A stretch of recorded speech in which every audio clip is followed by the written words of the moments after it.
Thank you. Ms. Miller, you're recognized for 5 minutes. Thank you, Chairman Kelly and Ranking Member Thompson, and thank all y'all for being here today and taking the time to testify. Under the guidance of President Trump, the United States has been a leader in global competitiveness, promoting pro-growth, pro-business, America First policies. The Working Families Tax Cuts strengthened and reinforced the successful policies from the 2017 Tax Cuts and Jobs Act.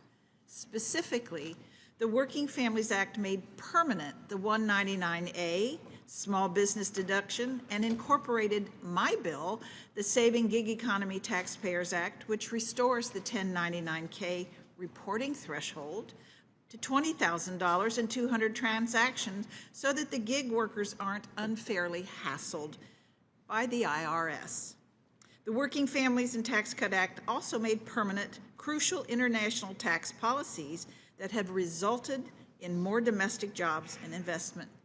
Chairman Brady, you warm my heart. It's great to see you. Can you speak to how the TCJA and the Working Families Act international provisions helped promote domestic manufacturing industries, and how might we see these policies benefit everyday Americans? Yeah, and I think good to see you, Congresswoman. Thanks for your leadership in so many areas of this committee. So I don't think there's any doubt that the actions that you've taken, both to lock in that competitive lower rate for corporations and businesses, is key. Fully restoring the 3 business provisions are extremely pro-growth, if not the most pro-growth in the bill, and key. But thirdly, I think the changes in the international area are not just needed, but vitally important. As you know, the international tax area is complex. The interactions reveal strengths and weaknesses. Congress has to pay continual attention to those provisions to continue to improve them. I don't think there's any question that the changes you made in Guilty Beat and FDII, for example, is going to create more reasons for U.S. companies to invest and build and grow here. The changes you made throughout international tax really creates incentives to locate IP here, make America that global hub, and build the manufacturing to allow you to sell and compete around the world from here in America. You made changes that punished, to your point, punished companies that were doing heavy investment in manufacturing in the U.S. We want to reward that. Again, an inadvertent consequence of the interaction of all of these provisions. You're even seeing this now. The great work you did in R&D in this bill is being, handicapped by the interaction with a corporate alternative minimum tax.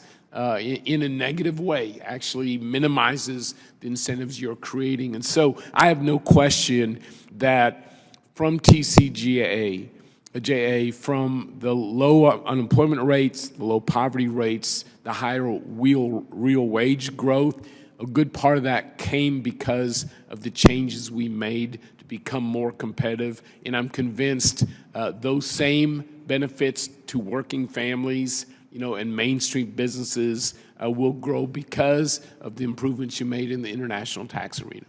Thank you so much. Professor Wells, in layman's terms, can you tell us one new policy change that you think we should consider that could reduce unnecessary burdens and reduce complexity in international tax? Thank you for the question. Yes, I think that now that we have a robust global minimum tax on active foreign business income, I think there's an opportunity to rethink the scope of the Subpart F regime, which is a companion regime that duplicates that same area. So in my written testimony, I indicated that the U.S. Subpart F regime should be limited to ensure a normal corporate tax on the provision of goods and services into the U.S. economy from foreign affiliates. But after that, active business income earned in foreign jurisdictions should simply be subject to the global minimum tax of 951 Cap A, and there would be significant simplification if those historic legacy imported for the era foreign-based companies sales income rules and foreign-based companies services rules were were pruned in light of the enactment that you've made with in 2017 and 2025 with Section 951 Cap A. The enactment of that provision calls into question and makes somewhat redundant the earlier provisions that were in place. Thank you. I yield back.